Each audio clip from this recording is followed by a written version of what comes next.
قرآن مجید نے انسان کی کامیابی کے لیے معیار بھی بتائے ہیں، اصول بھی بتائے ہیں۔ قرآن مجید میں جو آج آپ کے سامنے گفتگو کو پیش کرنا ہے وہ ایک اجتماع کی کامیابی کے لیے، ایک کمیونٹی کے سکسیس کے لیے قرآن نے کیا اصول کو بیان کیے ہیں۔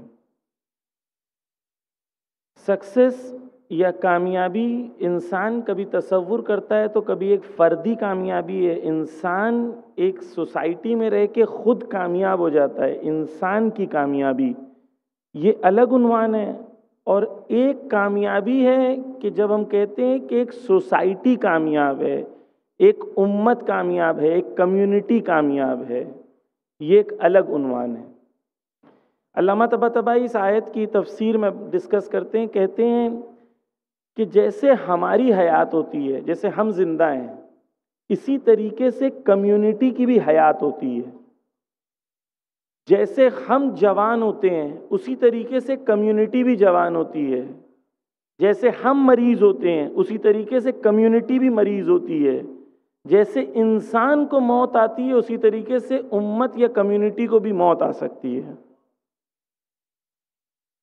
تو حیات ایک حیات فردی ہے اور ایک حیات ہے حیات اجتماعی، شخصیت اجتماعی، یعنی ہماری بذات خود دو اس وقت شخصیتیں ہیں، دو پرسنالٹیز ہیں، ایک میری پرسنالٹی اور ایک میری امت یا میری ایک کمیونٹی کی پرسنالٹی۔ تو ہمیں یہ آئیڈینٹیفائی کرنا ہوگا کہ ہماری کمیونٹی اس وقت موو کر رہی ہے، زندہ ہے، حیات ہے، رشد ہے، پروگریس کر رہی ہے، ڈکلائن کر رہی ہے، مریض ہے، ہیلدی ہے۔ ہماری کمیونٹی کا اس وقت لیول کیا ہے؟ یہ ہمارے لیے ایک فنڈامنٹل پوائنٹ ہے کہ کمیونٹی خود ایگزسٹ کرتی ہے، حیات ہوتی ہے، مریض ہو سکتی ہے۔ یہ پوائنٹ ہمارے لیے کلیئر ہونا چاہیے۔ جب ہم کمیونٹی سکسیس کی بات کرتے ہیں تو اس کے پازیٹیو اور نیگیٹو دونوں رول ماڈلز موجود ہوتے ہیں۔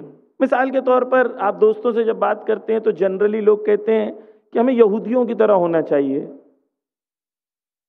ہم لوگ کو جیوز کی طرح رہنا چاہیے۔ دیکھیں کتنے کم ہیں لیکن دنیا میں ڈومیننٹ ہیں، فائنینشیل پاور بھی ان کے پاس ہے، اکنامک پاور بھی ان کے پاس ہے۔ آیا یہ تصور کامیابی کا صحیح ہے یا غلط ہے؟ ہمیں ان کے جیسا ہونا چاہیے، ہونا نہیں چاہیے؟ غلط تصور ہے یہ کہ کامیابی، غور کریے گا، علامہ طباطبائی کہتے ہیں کہ اگر آپ کو کسی قوم کو پہچاننا ہے، کسی قوم کی شخصیت کو پہچاننا ہے، کسی قوم کی پرسنالٹی کو پہچاننا ہے تو آپ کیسے پہچانیں گے کہ وہ قوم کیسی ہے؟ کیسے پہچانیں گے کہ کوئی کمیونٹی کیسی ہے؟ اس کی شخصیت کو کیسے پہچانیں گے؟ علامہ طباطبائی کہتے ہیں کہ آپ کسی کمیونٹی کو دیکھیں کہ جب وہ کمیونٹی کسی اور کمیونٹی کے سامنے آتی ہے تو وہ کمیونٹی کیسے بیہیو کرتی ہے۔ اگر وہ اسپیشلی اگر وہ کمیونٹی پاورفل ہوتی ہے تو ضعیف کے ساتھ وہ کیسے بیہیو کرتی ہے، تو آپ کو پتہ چلے گا یہ کمیونٹی کیسی کمیونٹی ہے۔ کیا وہ کمیونٹی دوسری کمیونٹی کا استحصال کرتی ہے، ایکسپلائٹ کرتی ہے، یا ان کے ساتھ مرسیفل بیہیویئر رکھتی ہے؟ مثال کے طور پر ہمارے ہاں ہمیشہ کہا جاتا ہے کہ امریکہ میں دیکھیں کتنا ڈسپلن ہے اور یوروپ میں دیکھیں کتنا ڈسپلن ہے، کار ایسے لائن سے چلاتے ہیں، کوئی آتا ہے تو بولتے ایکسکیوز می، تھینک یو، آگے جائیے، پیچھے آئیے، اور ایسے ڈسپلن اور اخلاق سامنے بہت اچھا نظر آتا ہے، لیکن یہ فردی اخلاق ہے وہاں کا۔ جب اجتماعی اخلاق دیکھتے ہیں، جب ان کی سوشل بینگ دیکھتے ہیں ویسٹرن سوسائٹیز کی، تو ویسٹرن سوسائٹی جب بھی کسی سوسائٹی کے مقابلے میں آتی ہے تو سوائے ایکسپلائٹیشن کے کچھ نہیں کرتی۔ تو یہ ان کی پرسنالٹی، ان کی جو شخصیت ہے، اجتماعی شخصیت، وہ ہمیں سمجھ میں آتی ہے کہ ان لوگوں کی اجتماعی شخصیت کیسی ہے۔ افریقہ دنیا میں سب سے رچ کانٹیننٹ ہے، لیکن دنیا میں سب سے غریب کانٹیننٹ بھی یہی ہے۔ کیوں؟ اس لیے کیونکہ وہ قومیں آئیں جو اپنے آپ کو tie, shirt, coat, pants, perfume لگا کے بتاتی ہیں کہ ہم بہت excuse me, thank you sir, please come in, ایسے باتیں کرتی ہیں، لیکن جب غریب قوم، مظلوم قوم ان کے مقابلے پہ آتی ہے تو ان کو پیروں سے پیروں تلے رون دیتی ہے، کچل دیتی ہے۔ یہ ان کی شخصیت حقیقی ہے، تاکہ ہمیں سمجھ میں آئے کہ شخصیت فردی الگ ہے، انڈیویجول الگ ہے، سوسائٹی کی شخصیت اور پرسنالٹی الگ ہے۔ یہاں پر اب اسلام دین کس لیے ہے؟ انفرادی ہے، فردی ہے، انڈیویجول ہے، یا اسلام کے پاس سوشل قانون بھی ہے؟ یعنی اسلام اس لیے آیا کہ میں نماز پڑھوں، میں جنت میں جاؤں، میں روزہ رکھوں، میں عزاداری کروں، میں عبادت کروں، میں جنت میں جاؤں، باقی سب بھاڑ میں جائیں؟ اسلام اس لیے آیا ہے؟ یا اسلام کا کانسیپٹ کیا ہے؟ کیا اسلام سوشل ویل بینگ کی بات کرتا ہے، سوشل سکسیس کی بات کرتا ہے یا نہیں کرتا؟ خدا نے قرآن میں کہا لقد ارسلنا رسلنا بالبینات وانزلنا معهم الکتاب والمیزان لیقوم الناس بالقسط۔ خدا قرآن میں کہتا ہے خدا کہتا ہے میں نے ارسلنا رسولنا، ہم نے نبیوں کو بھیجا، رسولوں کو بھیجا، ان کے ساتھ کتاب بھیجی، ان کے ساتھ میزان بھیجا، حق اور باطل کے درمیان فیصلہ کرنے والے قانون بھیجے۔ خدایا کیوں بھیجا تو نے؟ کیوں کتاب بھیجی؟ کیوں دین بھیجا؟ کیوں مذہب بھیجا؟ خدا کہتا ہے لیقوم الناس بالقسط، تاکہ انسان کھڑے ہوں اور عدل و انصاف کے لیے قیام کریں۔ رسول اللہ نے کیوں آئے تھے؟ صرف نماز پڑھانے کے لیے آئے تھے، یا جس سوسائٹی میں رہتے ہیں وہاں عدل و انصاف کو قائم کرنے آئے تھے؟ ایک دین کا اپروچ یہ ہے کہ میری نظر یہ ہے کہ مجھے اور پھر اس کے بعد میرے گھر والے، میرے خاندان والے، میری کمیونٹی، اور ایک نظر گلوبل ہے کہ جس سوسائٹی میں رہتا ہوں اس پورے سماج کے لیے عدل و انصاف کے لیے میں کیا کر رہا ہوں۔ یہاں پر ہمیں سمجھ میں آئے کہ دین کے پاس سوشل نگاہ ہے، دین کے پاس سوسائٹی میں ایک سوسائٹی کے لیے سکسیس کے معیار ہیں۔ اس دین آپ کو ایک معیار دیتا ہے، اور معیار اور ہدف دین کا کیا ہے؟ سوشل سکسیس ہے۔ خوب، انسان کے اندر ایک صلاحیت ہے جو دوسرے کسی شے کے اندر نہیں ہے۔ وہ کیا ہے؟ کہ دوسری شے جو ہوتی ہیں ان کے اندر استخدام، غور کریے گا، استخدام کی کیپیسٹی نہیں ہوتی ہے۔ استخدام کسے کہتے ہیں؟ مثال کے طور پر آپ تنزانیہ میں رہتے ہیں، بڑے بڑے روڈز بنے ہوئے ہیں، ہائی وے بنا ہوا ہے، یہ کیسے بنتے ہیں؟ ہزاروں لوگ مل کے کام کرتے ہیں اور کوئی اوپر سے مینیج کر رہا ہوتا ہے۔ اینٹس، اور قرآن میں ہے، نہج البلاغہ میں اینٹ کا ذکر ہے، ہنی بی کا ذکر ہے، شہد کی مکھی کا، لیکن فی الحال اس پہ گفتگو نہیں کرنا، وقت میرا محدود ہے۔ لیکن ان کے اندر بھی آرگنائزیشن ہے، لیکن انسان کے اندر یہ صلاحیت ہے کہ انسان دوسروں کی قوت کو اپنے فائدے کے لیے استعمال کر سکتا ہے۔ اسے کہتے ہیں استخدام کی قوت۔ یعنی ایک کمپنی ہے، اس کے اندر 10,000 لوگ کام کر رہے ہیں، 10,000 لوگ ایک انسان کے فائدے کے لیے کام کر رہے ہیں۔ اسے کہتے ہیں استخدام کرنا، دوسروں کی قوتوں کو اپنے لیے استعمال کرنا۔ یہ انسان کے اندر صلاحیت ہے۔ اسی لیے کیونکہ انسان کے اندر یہ صلاحیت ہے کہ دوسروں کی قوتوں کو اپنے لیے استعمال کر سکتا ہے، اگر اس کی نفس کے اندر تربیت نہیں ہے اور یہ خود غرض ہے تو پورے سماج اور اللہ کے بنائے ہوئے ریسورسز کو وہ انسانوں کے بجائے خود کی طرف کنورٹ کر سکتا ہے۔ یہاں دین کی ضرورت ہے تاکہ نفس پاک ہو، نفس خود غرض نہ ہو۔ یہ سوشل ویل بینگ کے لیے امپورٹنٹ ہے۔ استخدام کرنا یہ انسان کے لیے، اسی لیے کیونکہ انسان استخدام کرتا ہے، دوسروں کی صلاحیتوں کو استعمال کرتا ہے، اس کے اندر ایک چیز آ جاتی ہے جسے استحصال کرتے ہیں، جسے ایکسپلائٹیشن کہتے ہیں۔ ایکسپلائٹیشن کب پاسبل ہے؟ جب انسان کے اندر استخدام کی کیپیسٹی ہوتی ہے، دوسروں کی صلاحیتوں کو یوز کرتا ہے، پھر جب وہ یوز کرتا ہے انہی کو ایکسپلائٹ کرتا ہے۔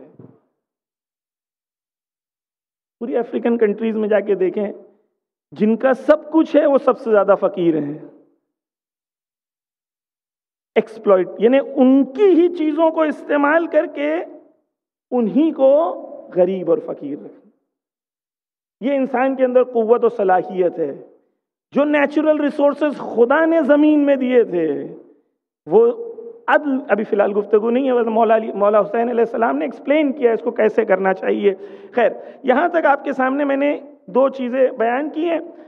جو استخدام یعنی انسان کے اندر یہ صلاحیت ہے کہ دوسروں کی کیپیسٹی کو یوز کرے، اپنے لیے یوز کرے، اور اس کی وجہ سے وہ ایکسپلائٹ کرتا ہے دوسروں کو، کیوں؟ کیونکہ اس کی خواہشیں کنٹرول میں نہیں ہیں۔ اب قرآن مجید کی طرف پلٹتے ہیں۔ قرآن مجید نے 4 پوائنٹس دیے ہیں جو آپ کے سامنے پیش کرنا ہے۔ ایک صلوات کا سہارا دے محمد و آل محمد پر۔ قرآن مجید میں سورہ آل عمران کی لاسٹ آیت نمبر 200، اس کے اندر خدا کہتا ہے یا ایھا الذین آمنو، اے وہ لوگ جو ایمان لے کر آئے ہیں۔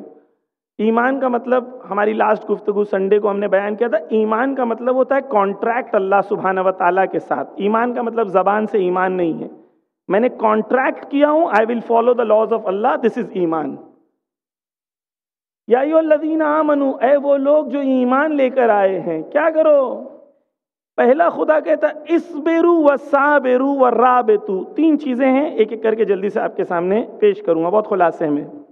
اصبروا یعنی صبر کرو، صبر کرو یعنی انڈیویجول صبر کرو، یعنی خود تم صبر کرو۔ صابروا مصابرہ سے ہے، مفاعلہ کی وزن کے اوپر ہے، یعنی تم ایک دوسرے کے ساتھ مل کے صبر کرو۔ یعنی ایک انڈیویجول صبر ہو گیا اور ایک صبر ہو گیا تم مل کے صبر کرو، کیونکہ یہاں پر سوشل سکسیس کی بات ہو رہی ہے۔ اب یہاں پر سوال، صبر کسے کہتے ہیں؟ خدا کہہ رہے کامیاب ہونا ہے، لعلکم تفلحون، اگر تم کامیاب ہونا چاہتے ہو اور تم کامیاب قوم بننا چاہتے ہو، تمہارے اندر 2 قسم کے صبر پائے جانے چاہیے، ایک انڈیویجول صبر، دوسرا کلیکٹیو صبر۔ انڈیویجول صبر کسے کہتے ہیں؟ پہلی چیز تو صبر کسے کہتے ہیں؟ ہمارے یہاں اگر کوئی آپ کو کھینچ کے تماچا مار دے اور کوئی انسان ایسے بیچارہ گھر پہ چلے جائے روتے روتے، تو بولیں گے بہت صابر انسان۔ یہ صابر نہیں ہے، یہ بزدل ہے۔ صبر اسے نہیں کہتے۔ صبر کسے کہتے ہیں؟ صبر کہتے ہیں اس قوت کو، اس صلاحیت کو جو اللہ نے انسان کے وجود میں رکھی ہے، وہ پوٹینشلز کو جو اللہ نے انسان کے وجود میں رکھا ہے، اس کے ذریعے سے انسان 2 کائنڈ آف آبسٹیکلز کو اوورکم کرتا ہے تاکہ اپنے گول تک پہنچ سکے۔ انٹرنل آبسٹیکل، انٹرنل بیریئرز اور ایکسٹرنل بیریئرز، یہ دونوں بیریئرز سے مقابلہ کرنے کے لیے اور اپنے گول اور ہدف پر باقی رہنے کے لیے جو صلاحیت خدا نے انسان کے وجود میں رکھی ہے اسے صبر کہتے ہیں۔ مثال کے طور پر آیت اللہ خامنہ مثال دیتے ہیں، کہتے ہیں کہ کوئی انسان اگر پہاڑ پہ چڑھنا چاہتا ہے، پہلے تو اسے ہدف بنانا ہوگا کہ مجھے پہاڑ پہ چڑھنا ہے۔ ایک پرابلم قوم کی کیا ہوتی ہے؟ مولا علی علیہ السلام کہتے ہیں قدر الرجل علی قدر ہمتہ، انسان کی ویلیو کتنی ہے جتنی اس نے قدر و ارادہ و منزلت اور جتنے بڑے گولز وہ رکھتا ہے۔ نے گول ہی نہیں بنایا کہ مجھے پہاڑ پر چڑھنا ہے، مجھے چوٹی تک پہنچنا ہے، تو کبھی چڑھے گا ہی نہیں۔ اب اس نے ارادہ کیا ہے مجھے اوپر جانا ہے، چلتے چلتے تھک گیا، پیر پہ مار لگ گئی، ٹھوکر لگ گئی، تھکن ہو گئی۔ اب تھکن جب ہو گئی، پریشانی ہو گئی، گول ادھر تک پہنچنا ہے، راستے میں تھک گیا۔ اب جب راستے میں تھک گیا تو یہ سوچتا ہے چھوڑو یار، گھر پہ چلے جاتے ہیں۔ یہ جو چھوڑ دو گھر پہ چلے جاتے ہیں، یہ فرار ہے، یہ صبر نہیں ہے۔ صبر کیا ہے؟ صبر وہ قوت کا نام ہے کہ اپنے گول اور اپنے مقصد پر باقی رہنا، اس راستے میں آنے والی مشکلیں تکلیفوں کو پر صبر کرنا، اس درد پر صبر کرتے ہوئے اپنی منزل پر باقی رہنا، اسے صبر کہتے ہیں۔ صبر راستے کو چھوڑ دینے کا نام نہیں ہے، ڈر جانے کا نام نہیں ہے، بزدلی کا نام نہیں ہے۔ اس راستے پہ باقی رہنے کے لیے جو درد اور مشکلیں ہیں اسے برداشت کرنے کا نام صبر ہے۔ اب یہاں پہ دو قسم کے صبر کی بات ہے، خلاصہ کر رہا ہوں آپ کے سامنے۔ ایک صبر ہے انڈیویجول صبر۔ معصوم سے پوچھا گیا تھا اس آیت کے سلسلے میں، تو معصوم نے بیان کیا کہ صبر یہاں پر دو معنی میں ہے۔ ایک معنی یہ ہے کہ انسان گناہوں اور خواہشوں کے سامنے صبر کرے، ایک یہ صبر ہے۔ دو، ظالمین کے سامنے صبر کرے، یعنی مقابلہ کرے، اور مشکلیں آئیں مقابلے کے بعد تو صبر کرے۔ انڈیویجول صبر خواہش کے ساتھ ہے، کلیکٹیو صبر کس کے ساتھ ہے؟ پوری قوم مل کے ظالموں کے سامنے صبر کرے، ایک دوسرے کا ساتھ دے، ہاتھ میں ہاتھ پکڑے، مشکلوں میں صبر کرے، اپنی منزلوں پہ باقی رہے، ایک دوسرے کو سپورٹ کرے، اسے کہتے ہیں صابرو۔ اصبروا وصابروا۔ لیکن اگر انسان کہے کہ نہیں مشکل تو ظالموں کے سامنے ہے ہی نہیں، تو وہ صابرو کی منزل میں نہیں ہوگا، ہمیشہ انڈیویجول صبر کر رہا ہوگا۔ تیسری چیز اسی آیت میں رابطو، رابطو یعنی اپنے رابطے کو مضبوط کرنا، یعنی اپنے بیچ میں ایسی نیٹ ورکنگ کرنا جس کو معصومین نے کہا ہے کہ دشمن کے مقابلے میں وہ رابطہ آپ کے لیے شیلڈ بن جائے، حصار بن جائے۔ پرانے زمانے میں جب اسلامی حکومتیں ہوتی تھیں تو جو باؤنڈریز پہ جاتے تھے مقابلے کے لیے اور ڈیفینڈ کرنے کے لیے، انہیں کہا جاتا تھا کہ وہ باؤنڈری پہ یہ لوگ لگے ہوئے ہیں تاکہ پوری قوم کو پروٹیکٹ کر سکیں۔ تو یہ آیت میں تیسری چیز جو قوم کی فلاح کے لیے ضروری ہے وہ یہ ہے کہ جانیں کہ دشمن کہاں سے حملہ کر رہا ہے اور قوم مل کے اپنے رابطوں سے کیسے دشمن کے ہوئے حملوں سے پروٹیکٹ کر سکتی ہے اپنے آپ کو۔ ہم سب بیٹھے ہیں، ہمارا بچہ پورا ٹائم موبائل پہ پڑا ہوا ہے، مولانا بہت مشکل ہے، مشکل نہیں ہے، جنگ ہے۔ وہ حملہ کر رہے ہیں، ہمارے بچے اس حملے کے اندر ضائع ہو رہے ہیں۔ ہم نے دشمن سے مقابلے کے لیے ہم نے کیا حصار بنایا ہے تاکہ ہم ان دشمن کے کلچرل حملوں سے اپنی قوم کی حفاظت کر سکیں۔ دشمن کے ڈیفرنٹ ٹائپس آف حملے جو اس وقت ہمارے پاس ہیں، چاہے وہ نیٹ فلکس لے لیں، چاہے وہ آپ میڈیا لے لیں، چاہے وہ نیوز لے لیں، چاہے ہر قسم کے حملے جو ہماری سوسائٹی میں پرابلمز ہیں، اس لیے نہیں ہے کیونکہ خود پرابلمز ہیں، اس لیے کیونکہ کچھ لوگ پرابلمز کریٹ کر رہے ہیں۔ ہم نے کیا حصار بنایا ہے؟ ہم نے کیا شیلڈ بنائی ہیں؟ رابطو، اپنے رابطے کو مضبوط کرو تاکہ حصار بنا سکو، شیلڈ بنا سکو، تاکہ دشمن پینیٹریٹ نہیں کر سکے۔ یہ سب کرنے کے بعد واتقوا اللہ، پھر اللہ پر توکل کرو، پھر اللہ پر بھروسہ کرو، پھر اللہ مدد کرے گا۔ لعلکم تفلحون، اور اگر تم یہ سب کرو گے تب تم کو امید کر سکتے ہو کہ فلاح تمہیں ملے گی۔ یعنی قرآن مجید میں یہاں پر 4 قانون خدا نے بیان کیے ہیں کامیابی کے لیے۔ کامیابی فردی کی بات نہیں ہو رہی، اجتماعی کامیابی۔ ایک کمیونٹی جو سکسیسفل کمیونٹی ہے خدا کی نظر میں، وہ انڈیویجولی صبر کرتی ہے، پہلا اللہ پر ایمان رکھتی ہے، 2 انڈیویجولی صبر کرتی ہے، 3 کلیکٹیو صبر کرتی ہے، 4 اپنے رابطے کو اتنا مضبوط کرتی ہے کہ اس رابطے کے ذریعے سے دشمن کے حملوں کے مقابلے میں حصار کر سکتی ہے، 5 اللہ کی ذات پہ توکل رکھتی ہے، اللہ کی ذات پہ بھروسہ کرتی ہے، اور جب اللہ کا تقوی اختیار کرتی ہے تو خدا کی مدد یقینی ہے، کیونکہ خدا نے قرآن مجید میں کہا ہے کہ جو اللہ کی ذات پہ تقوی رکھتا ہے خدا اس کے بند دروازوں کو، ڈیڈ اینڈ کو اس کے لیے کھول دیتا ہے۔ تو تمام مشکلوں کا حل اللہ کی ذات پہ بھروسے میں ہے، تقوی میں ہے. لیکن جب تک قوموں کے اندر یہ 4 کوالٹیز پیدا نہیں ہوگی تب تک ہم کمیونٹی کو نہیں کہہ سکتے کہ ہماری کمیونٹی سکسیسفل کمیونٹی ہے. وآخر دعوانا الحمدللہ رب العالمین.